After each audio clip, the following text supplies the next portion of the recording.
कभी कभी हमको ये पता नहीं रहता है, हमको लगता है कि हम हमारे आधार पर ही सुखी है, हम कोई दूसरे के आधार से सुखी होते हैं। वो आधार चला जाता है तब पता चलता है।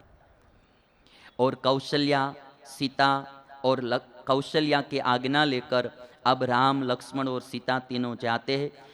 कौशल्या ने सीता से कहा कि दुख में आपके पति का सहाय करना, मदद करना।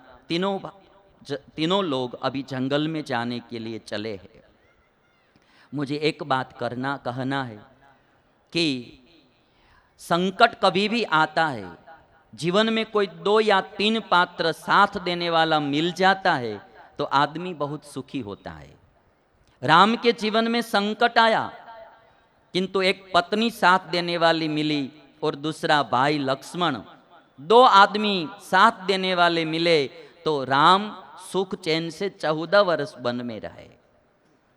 जब राम चित्रकूट में रहते हैं और चित्रकूट में झोपड़ी में रहते हैं, महल में रहने वाले राम झोपड़ी में रहते हैं। पास में सीता जी बैठी है, सामने लक्ष्मण बैठे हैं।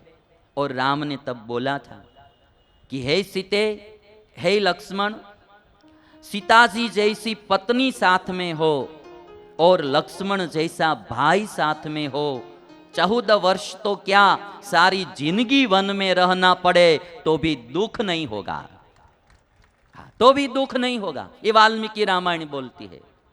सीता जी जैसी पत्नी साथ में हो और लक्ष्मण जैसा भाई साथ में हो, 14 वर्ष तो क्या, सारी जिंदगी वन में रहना पड़े तो भी दुख नहीं होगा।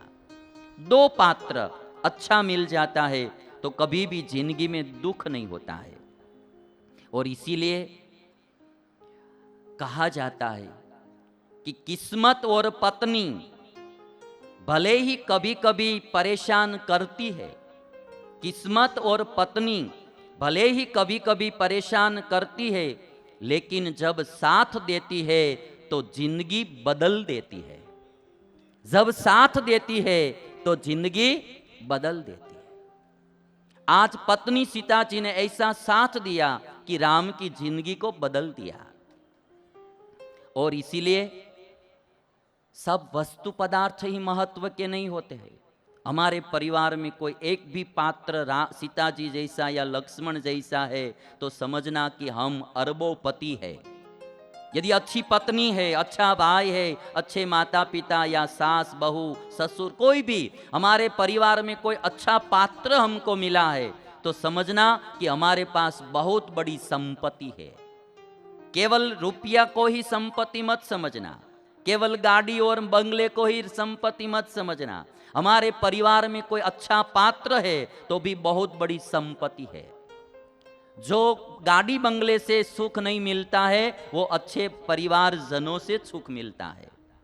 और इसीलिए किसी ने कहा है, बहुत खूबसूरत बात कही कि खरीद सकते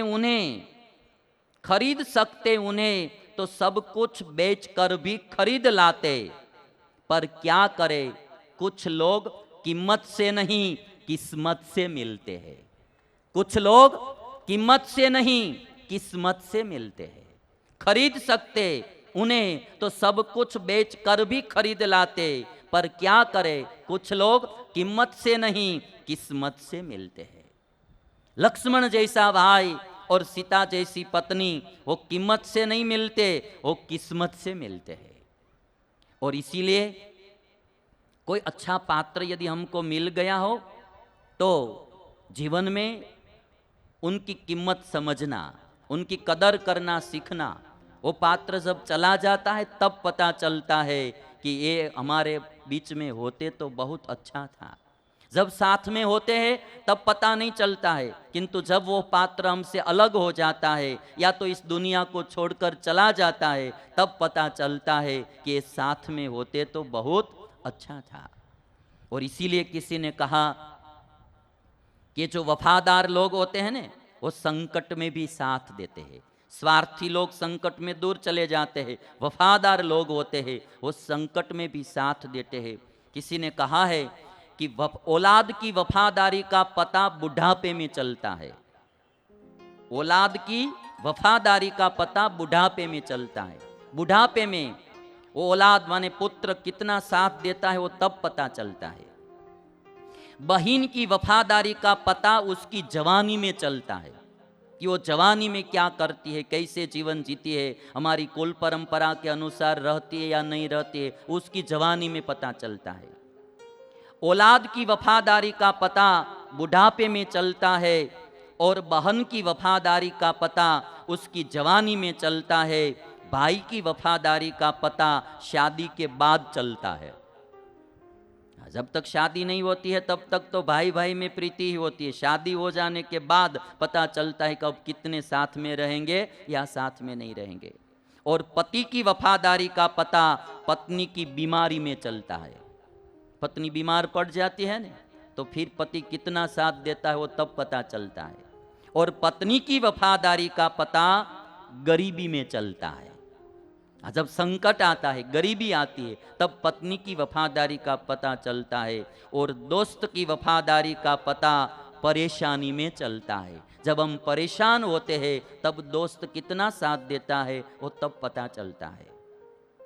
और आज राम के साथ दो पात्र मिल गए, और इसीलिए कभी परिवारजनों में किसी को संकट आता है तो साथ देना, थोड़ी मदद करना, ज़्यादा नहीं थोड़ी मदद करना, तो भी वो उबर जाएंगे और आत्मघात या आत्महत्या करते रुक जाएंगे। इसलिए परिवारजनों में मदद जरूर करना। यदि कुछ भी सहाय करना है तो पहले परिवारजनों को करना।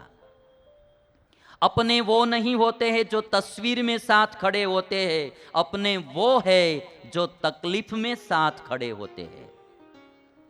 तकलीफ में जो साथ खड़े होते हैं, अपने वो नहीं है जो तस्वीर में साथ खड़े होते हैं, अपने वो है जो तकलीफ में साथ खड़े होते हैं। और इसीलिए कहते हैं कि वक्त का पता नहीं चलता अपनों के साथ, वक्त का पता नहीं चलता अपनों के साथ। यदि अपने लोग साथ में होते हैं तो वक्त का पता नहीं चलता, पर अपनों का पता चलता है वक्त के साथ। जब बुरा वक्त आता है तब पता चलता है कि अपने कौन है और पराये कौन है। और इसीलिए कहते हैं कि अपनापन तो हर कोई दिखाता है, अपनापन तो हर कोई दिखाता है, अपना कौन है यह तो वक्त बताता है। अपना कौन है यह तो वक्त बताता है। आज जब राम पर संकट आया तब राम को पता चलेगा कि अपना कौन है। सीता और लक्ष्मण अपने हैं। और इसीलिए आज राम के साथ लक्ष्मण और सीता जी चले, वन में जाने के लिए तैयार हुए हैं। एक प्रसंग वाल्मीकि रामायण में लिखा कि जब सुमंत्र रथ लेकर जा रहे थे, राम सीता और लक्ष्मण रथ में बैठे थे, और जब अयोध्या की गली में से रथ जा रहा था, आज सारी अयोध्या नगरी दुखी थी, आबाल वृद्ध सब दुखी थे। आज पूरी अयोध्या नगरी रो रही थी। ऐसा कहा जाता है कि जब राम वन में गए तो अयोध्या में जिस माँ ने पहले पुत्र को ही जन्म दिया था, उस माँ को पुत्र के जन्म की भी खुशी नहीं थी, राम गमन का दुख था। ये वाल्मीकि रामायण में लिखा है। जिस माँ ने अयोध्या में पहले पुत्र को जन्म दिया है, वो पुत्र के जन्म की खुशी नहीं थी, राम की विदाई, राम के वियोग का दुख था।